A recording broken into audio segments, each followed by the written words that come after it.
Assalomu alaykum azizlar. To'quvchilik kursimizning spitsa guruhiga xush kelibsiz.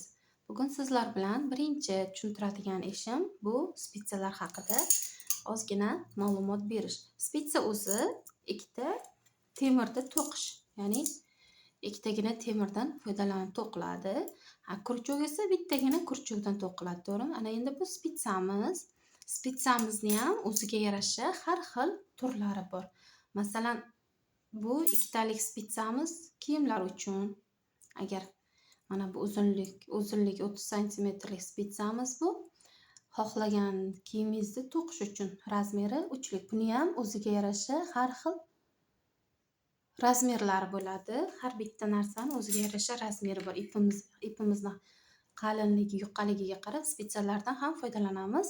Hozir endi mana bu qo'limdagi esa 5 ta spitsa. Bu paypoqlar uchun, ya'ni noski, pyatkalar to'qish uchun 5 talik spitsa. Bu 5 talik. Mana bu esa, mana bu kichkina kalta spitsamiz bu. Diametri 20 santimetrlik spitsamiz uzunligi. Buning razmeri 3lik. Bu asosan shapka uchun.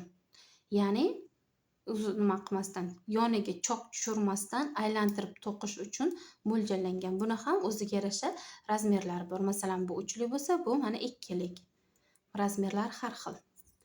Endi yana bitta spitsamiz bor. Bu o'sha 60 santimetrlik. Bu spitsamiz juda uzun. Ya'ni uzun, katta nimani kiyimlarni to'qish uchun mo'ljallangan. Bunda ya'ni petlalar soni ko'pligi bo'lgani uchun mana bu to'qiganimizda sizga qulayligi bu nimadan chiqib ketmaydi.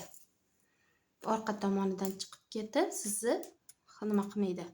Ortiqcha harakatga qo'ymaydi. Mana bu nima simda turaveradi. Bitta qator to'qib bo'lganingizdan keyin mana bu tomonga tushadi, keyin aylantirasizda, yana bu tomondan boshlab ketaverasiz. Endi kimga qulay bo'lsa, o'shandan foydalanish mumkin. Endi ba'zilar bo'lsa mana bunaqa uzun spitsadan foydalanadi. Bunda lekin mana bu to'qiganingizda hamma petlalar soni mana bu tomonga yig'iladi, bu tomonga og'irlik qiladi. O'sha qo'lingizni charchatadi bu. Mana bu uzun santimetrlik spitsamiz qulayroq.